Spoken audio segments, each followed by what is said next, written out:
Fujiwara, also known as Mr. Fuji, has passed away at the age of 82. Now, of course, I'm a wrestling fan. And growing up watching wrestling, Mr. Fuji was one of the managers. That was one of the basic cornerstones of the World Wrestling Federation, the WWF, back in the day. He was one of those guys that was not only the strong and silent type, but even before he was a manager, he can actually get it done in the ring.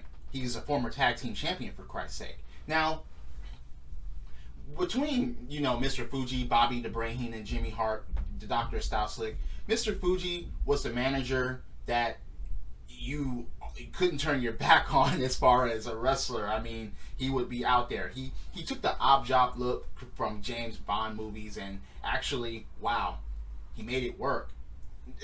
I mean, there was nothing that you could say that he did wrong as far as his psychology as a manager or as a wrestler. As a manager, he managed guys like Magnificent Morocco. He was involved in the double turn between Demolition and the Powers of Pain. He managed both of those teams. He managed George the Animal Steel at one time. He even managed former WWF champion Yokozuna. Now, it's kind of sad to, see a person that you watched growing up pass away. But he was 82 years old, so he lived a long, fulfilled life. Still kind of sad, though. I will always remember him doing something with the cane.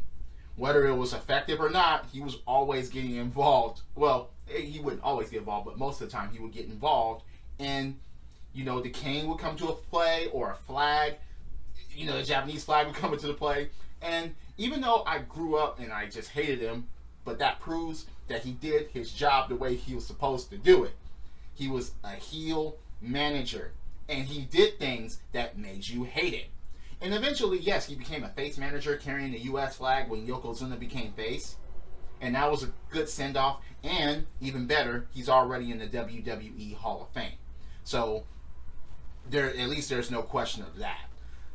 And, growing up, watching this guy, and sometimes he even came out he was semi-retired at a certain point, and then he would actually team up with Demolition when Demolition was just a two-man team.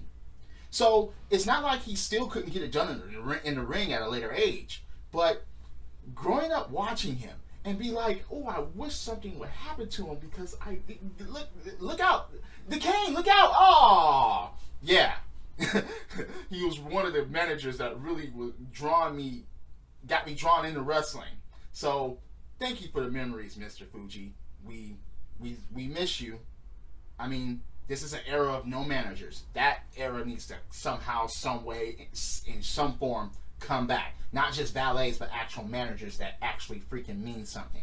Because, like I said before, during the 80s, you had guys that were managers, most of them retired wrestlers or injured wrestlers, that actually added flavor to whoever they was managing or escorting. So, yeah.